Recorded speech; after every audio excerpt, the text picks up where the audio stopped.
talk, they say that they are happy that they have been recovered and they have learned a profession so that they can earn a living for their family. That was the Let's see initial more thing. in the Of course, you remember back in The Ministry of Labour and Social Affairs distributed 300 various items to the people who had given up drugs and received 5 months of training in 3 different professions.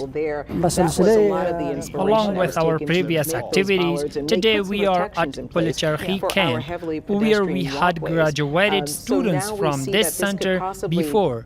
And for 300 people, we want to distribute 3 different types of profession supplies so that our students are busy working in the market. Tragedies. Those who have received the training in the field of canning, backing and shoemaking in this 5-month period say that they're happy that they quit drugs and return to their families. we know now there has been I was a state of addicted for emergency about declared by 7 Governor or Jeff 8 Landry. years ago, He's also and it sending has in been about 100 6 months that I have been officers busy from the National learning Guard tailoring to at help the support place in of this effort. social and labor affairs. He I'm glad described for this as learning a twofold, because profession you've and got to protect saved people from right a now, life of but you addiction, also have and I this returned to investigation normal going on life. now in 2 neighborhoods to try to find We are happy these that suspects I'm that we now healthy know are out again there. and try not to get addicted to drugs once again and rejoin my family.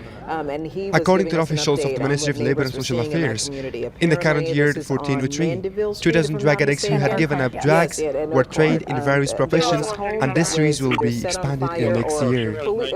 Mufti Abdul Mateen Khaneh, the spokesman of the Ministry of Interior Affairs, says that the new governor of Parwan, Mufti Muhammad Idris Anwari, was officially introduced and started his duties. According to Mr. Khaneh, Maulavi Abdul Haq Makhdoom, the Deputy of Policy and Strategy of the Ministry of Interior Affairs, the former governor of this province, Maulavi Qudratullah Mini, and a number of other officials were also present in the recognition ceremony of the new governor. Mullah Aminullah Ubaid, Kabul governor, met with WFP officials to discuss various issues. During the meeting, the World Food Program officials said that they would continue to provide food aid to more than 70,000 people in the province. On the other hand, the governor of Kabul asked them to carry out all their activities in coordination with the relevant departments. Kabul governor also assured transparency and the provision of aid to the needy. We're waking up to this situation and having to not. The Ministry of Education says that the delegation headed by Maulavi Shahabuddin Saqib, the head of the Ministry's Affairs, has returned to the country. According to this ministry, during this trip, the delegation met with the head of the Ulama Council of Malaysia and various officials of education. The Ministry of Education also adds that Malaysian officials have also assured that Afghan delegation of cooperation and strengthening various parts of Afghanistan's education system. A great deal of evidence because this is such a populated area. The National Disaster Preparedness Agency has started distributing aid worth $1.3 million to families affected by natural and unnatural disasters in the country with the financial support of King Salman's Charity Foundation. The aid, which includes tents, blankets, carpets, and kitchen supplies, will be distributed to nearly 6,000 families in 13 provinces. We have more in this report. Officials of the National Disaster Preparedness Agency have appreciated the financial assistance of King Salman's Charity Foundation, saying that the aid is being distributed transparently to families affected by natural and unnatural disasters in a number of provinces of the country. I do want to note, because we probably have a lot of people watching us right now 500 shares are distributed, 250 of which are distributed today, and 250 of which will be distributed tomorrow. All these are divided into 13 provinces worth approximately $1,300,000. The head of the Charity Foundation says that the aid will be distributed to nearly 6,000 families in 13 provinces. Each family is given one tent, 5 blankets, and kitchen utensils. There are 19 items in total, all of which are worth $250. On the other hand, a number of citizens welcome the aid and call for more aid from national and international organizations. We want all international governments to increase their assistance, and we are also grateful to our government for helping us and the victims of the flood. We wish the Islamic Emirate and the international community to cooperate more with us. The National Disaster Preparedness Agency has already distributed food and non-food aid to families affected by natural and unnatural disasters all over the country. The police of Herat province have seized dozens of weapons and military ammunition from the province by launching several discovering operations. The Ministry of Interior Affairs says that the weapons and ammunition seized include AKM, pistols, ammunition, and explosives. That there could be more casualties right now. She says we're not giving And a the final one number. is that She says 4 number is dedicated 10, Russian tanks but and we the have 35 2nd people that are Mansouri in the Brigade hospital, of some with some very 215 critical Azam injuries, Corps and were repaired and they put are into unaware use with if the help we of don't engineers necessarily know. We from the hope that they Ministry of pull out, and we hope National that everyone Defense. makes it out of The the hospital repaired tanks okay include and can two move forward with their lives. But T-55 and unfortunately, two they said that some of the T-62 injuries were Russian very tanks, critical, so which she's were not repaired really and made ready to give a unable final number now, by but the Oliver professional Thomas joined us a engineers little bit of the earlier, National and we Islamic saw Oliver Army. Thomas at It's that worth news mentioning conference that today, and he before gave us this, an update a from Russian the T-62 emergency tank room, was where he repaired by discussed that the some of professional two of the engineers of officers the who were injured brigade. by gunfire and the shootout with that suspect. They are in high spirits. They're And that's all speaking. for They're tonight. doing well. Thank you so much Other for officers watching. were Have a visiting good the night. emergency rooms to make sure that they were doing well. In regards to the people who were visiting, the people who were inside the emergency room and the hospital, I'm being told that, and this is why we heard this from Patrick earlier this morning, and from the a lot of locals. So there are a lot of locals who are in that area.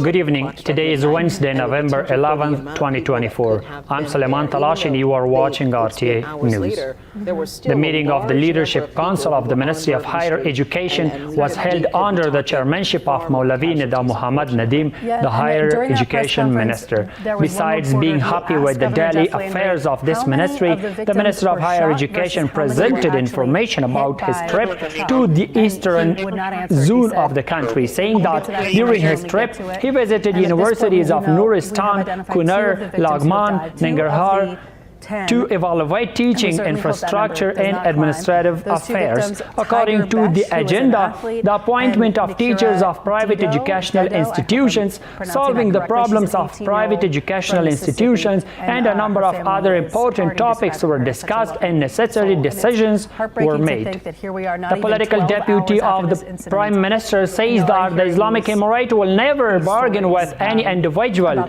or the country over the government. Maulavi Abdul Kabir calls on the international community to respect the Islamic government and independence of the Islamic Emirate. The political deputy also adds that in the near future, the Islamic Emirate will establish political relations with a number of other countries. Let's see more in the report.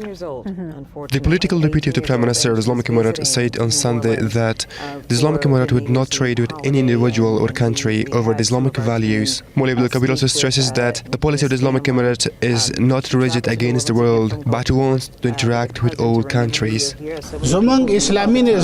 The world should respect our Islamic government, our Islam, and our independence.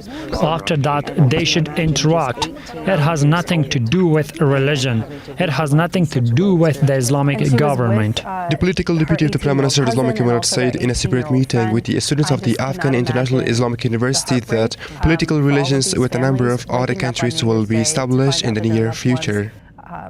Honorable Maulavi Abdul Kabir added that, along with various developments, there have been developments in the political sector, and in the near future, political relations with a number of other countries will begin. Political analysts believe that the expansion of the Islamic Emirates' political relations with countries can create an atmosphere of trust between the two sides.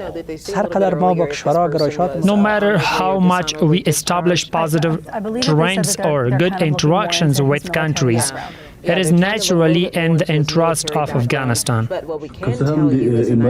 Although the foreign policy of the Islamic Emirate is going well and there is progress in the relations with the countries, it should not be enough and more efforts should be made. Earlier, Foreign Minister Maulavi Mirkhan Muttaqi said that 40 political agencies of the Islamic Emirate are active in countries around the world. The Consulate General of the Islamic Emirate Emirate in Mumbai, India, said that the process of issuing passports to Afghans living in India has started on Monday, Aqrab 21. It's worth mentioning that earlier, with the efforts of the Islamic Emirate and continuous interactions with the international community, the process of distributing passports to Afghans had begun in many countries. Maulavi Atawallah Umari, Minister of Agriculture, Irrigation and Livestock, has met with a number of farmers, traders and residents of different provinces of the country. The Ministry of Agriculture, Irrigation and Livestock has written on its X page that Mr. Umari has taken care of the problems of a number of traders, farmers and residents of different provinces of the country and has assured their solution. They were not Maulavi Sadr Azam Osmani, Deputy Minister of Agriculture, Irrigation and Livestock, met with Fazil Akin Erdogan, head of the Turkey's Coordination and Cooperation Office in Afghanistan. During the meeting, the two sides discussed cooperation with Afghan farmers, alternative livelihoods, and the transfer of agricultural machinery and equipment to the country. The Ministry of Justice says that the Commission for Prevention of Land Grabbing has recovered more than 37,000 acres of government land from the usurpers in the past 1 month. In addition, two officials of the ministry added that the Commission for the Prevention of Land Grabbing has identified more than 500,000 acres of Emirate land in 24 provinces of the country during this period, which has been grabbed by the powerful authorities, and in terms of returning it, serious efforts are underway. More details in report. The officials of the Ministry of Justice say that the protection of the Emirates' assets and prevention of land grabbing are among its main objectives. Authorities add that they have been able to recover more than 37,000 acres of land from the usurpers in 13 provinces of the country, where most of them are located in Takhar province. During the month of Rabi Thani of the year 1446, the technical committees for the preventing of land grabbing took approximately 37,439 acres of land in the 13 provinces of the country after confiscation and handed over to the relevant agencies. During the last month, the most returned land is located in Takhar province, which includes 10,000 acres of land. According to Mr. Rasuli, in the same period, technical teams to prevent land grabbing in 24 provinces have established 522,940 acres of Emirate land, and another 80,000 acres of Emirate land is under investigation in 31 provinces. Some homeowners or people who lived in that area earlier. During the mentioned month, the technical committees for the prevention of land grabbing have established approximately 522,940 acres of Emirate land in 24 provinces of Afghanistan and approximately 787,711 acres of land in 31 provinces. The Ministry of Justice says that the process of investigation, consolidation and restitution of Emirate lands is going on in all the provinces. The cases of thousands of acres of grabbed Emirate lands are under the scrutiny of the Land Grabbing Prevention Commission and technical teams in the provinces. Dr. Abdul Bari Umar, the General Executive Director of the Afghanistan Electricity Company, talked about the project of building 40 megawatt solar power plant in a joint meeting with Mr. Ahmad Fawad Safai, head of Kabul National Company. Mr. Umar said the interest of mentioned company to invest in the country's electricity sector and give information about the available opportunities and facilities for electricity production. In this meeting, the technical aspects, costs, and many other aspects of the 40 megawatt solar power plant construction project and Tarahel area were discussed. The numbers that we need to make sure that we can protect 25 people have been arrested in connection with drug trafficking in Kabul. The Anti-Narcotics Department of the Ministry of Interior Affairs wrote on its page that they were arrested by the Anti-Narcotics Department of Kabul province from different parts of Kabul. The statement added that a quantity of hashish, alcohol, and tablets were also recovered from the arrested people. Maulavi Abdul Rashid, Kabul mayor, visited the culverts of the second section of Khairkhana Kotal Road and insisted on the officials of the contractor company that the culverts of one line of this road should be completed and open to traffic before winter. This road, which is 2,520 meters long and 60 meters wide, after the completion of the basic works, the construction of a 700-meter-long line has been started and the rest of the road is under construction. Kabul mayor, realizing the problems caused by the crowd on this road, advised the authorities to take advantage of every possible opportunity to complete the work of the project by next year. He says that he's been continually. And the final one is that 500 addicts returned to their homes after receiving treatment, giving up addiction, and receiving technical and professional trainings from Kabul's 5,000-bed hospital. The Ministry of Interior Affairs or Anti-Narcotics Directorate says that these people were collected from different provinces of the country and returned to their homes after undergoing treatment and receiving technical and professional training for 4 months. Well, so we are hearing from everyone here. Yeah, and Vice President. That's all for tonight. We will be back with more news updates. Until then, stay tuned. Have a good night. Such a beautiful and great American city. May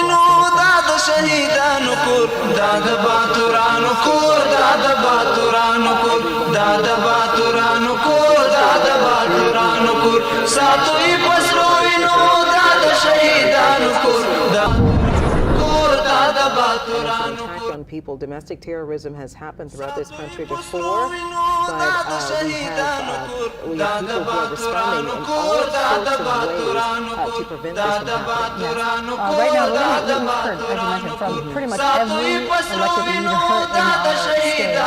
We're going to head now to, we heard from Royce Duplessis earlier. Good evening and welcome to this hour's news. I'm Suleiman Talash and this is Mike and RTA Brandon, News. we continue Today to is get Sunday, more the 10th lawmakers of coming to November, UNC to see how these victims are doing right now. I'm joined by Political State Senator deputy of the Royce Prime Duplessis. Minister of the Islamic And Senator Emirate of Duplessis, Afghanistan this is not part met of with your district, Veronica but obviously it hits close to Boswek-Pohar, home, the New European Union Orleanian. chargé How d'affaires are you for feeling this Afghanistan morning, and the and what have you been delegation. briefed In on this so far? visit, Mrs. no new information at Boswek-Pohar this talked time, about other the than activities the fact of the that we know European that there may Union in have been Afghanistan more than and one added that the individual European beyond Union that continues person to who was, provide taken down humanitarian when aid to caused Afghans this act. in various fields There and have been supports others involved. the resolution Hasn't of been confirmed. existing I believe problems. that to be the case based on information we've received. Maulavi Abdul Kabir, the But political deputy of the Prime Minister of the Islamic my Emirate reason of for being Afghanistan, here met today with is Ms. to really express Veronica my Boswek-Pohar, heartfelt the condolences European Union in charge of affairs for for the Afghanistan and victims, delegation. those who we know In this who have, meeting, perished, Mr. Buhar talked innocent about the lives continuation lost of the during a European time of Union's aid and the celebration, solution of the time problems in new- Afghanistan, the new year, and showed new her life, commitment to the and those who development are here at aid to UMC the Islamic recovering. Emirate. I'm grateful to law Maulavi Abdul enforcement for Kabir their thanked swift the European response. community for I'm its grateful assistance, to the adding that healthcare the Islamic professionals here Emirate at wants UMC good who are relations with doing all countries of the their world job and and is their making best efforts to for try the to bring construction of the healing, self-sufficiency during of this the awful country. time. He And mentioned as the we development of continue the to foreign assess relations of the Islamic what may Emirate, have gone which in addition wrong, to what the we know activities is of that there was many an foreign individual who embassies, had has forced planned the it political and was missions gonna abroad, and cause this harm number is and increasing. bring tragedy, Maulavi Abdul Kabir to asked for the a help time of which the should have European been Union great in the celebration. elimination of the And drugs and my alternative message to cultivation all work New opportunities Orleanians and everyone and the treatment across of the addicts, world and who has called the us on international their assistance mind and on their important heart in for this us to come regard. together. He also and for said us in to lean response on to one some another international during this concerns time that the as territory we of go Afghanistan will forward, not which be we know used will be against others a moment and where will New not Orleans allow will anyone or continue any to be in foreign the group to spotlight. operate here. Sugar Bowl tonight. Maulavi Abdul We have Salam the Super Hanafi, Bowl the in a few administrative weeks. deputy We have of the Mardi Prime Gras. Minister of the Islamic So this is Emirate, our met with a time number to of come together, mujahideen in Saripol to stand province. together In this and- meeting, and to they gave obviously information condemn this about the horrible, social act security of and terror. mujahideen situation in Now Saripol we have to think province, about the saying victims that the and- mujahideen and local express our officials love and support for always one another. try to serve the people Definitely, in and we've different heard from areas local so lawmakers that saying they that they're can looking at ways to confidently improve approach safety their in the daily Bourbon Street affairs. and New The